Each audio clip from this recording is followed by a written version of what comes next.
It must be unbearable to watch your child wasting away, to see what your daughter can no longer, that these days she's more skin and bone than flesh, and that she's losing her sight.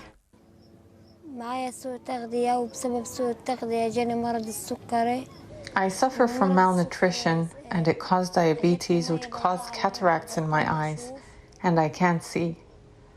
Because of the war and the starvation, we don't have medicine or food. Israel's Prime Minister says no one is starving in Gaza, but he hasn't met Malak or watched her try to walk, nor seen her family's meagre rations. I'm like any mother. I just want her to get her health and her energy back. This condition, it just makes her angry. She doesn't like to talk to anyone or be around anyone. Home is under a canvas roof, beneath baking skies, among the countless tents pitched amid the ruins of Gaza City, Israel's army's next target for occupation. Israel's tanks are taking up position. Their military is well supplied.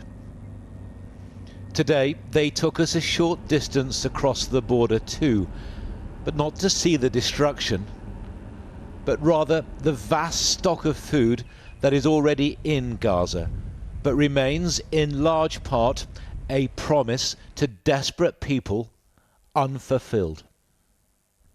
We are inside Gaza and we are surrounded by enough food to feed everyone there for several days. There is so much plenty and yet such dire want just a few miles from here, while vegetables lie wilting in the sun. Israel blames the UN, and in turn the UN blames Israel for the failure to deliver all this to where it is so urgently needed. The Israelis wouldn't provide anyone to interview on camera, but they told us each day 300 or more trucks now leave here for feeding stations. Still, that's only half the amount aid agencies say they need. We at the moment have run out completely of a supplement designed to prevent malnutrition in the middle of a confirmed man-made famine. So these are the real impacts that we're seeing of the blockade of aid, which does remain in place. Along the coast road south from Gaza City, tens of thousands are fleeing Israel's advance, codenamed Gideon's Chariots. In response, some have only Gazan donkey carts. But Malak will stay put. She says she no longer has the energy to run, and between Israel's army and an empty stomach, she'll accept her fate. And John is back in Tel Aviv for us tonight. And John, we know the Israelis have forbidden international journalists into Gaza, so why then did they make this brief exception now? And what do you think they wanted to prove?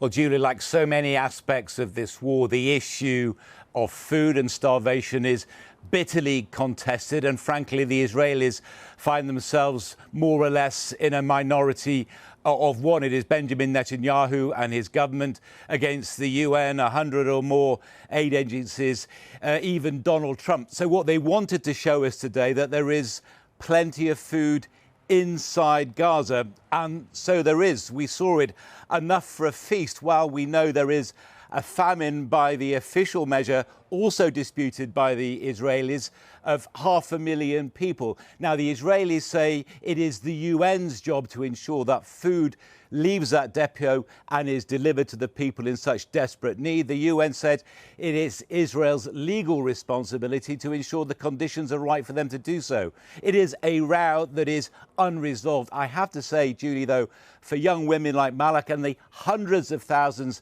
sheltering in Gaza City tonight, it is a pretty meaningless debate. The Israelis say they will cease what they call the humanitarian pauses, that breaks in the fighting to allow the delivery of aid. That's going to cease as their invasion plan there ramps up. By anyone's measure, it looks like a desperate situation.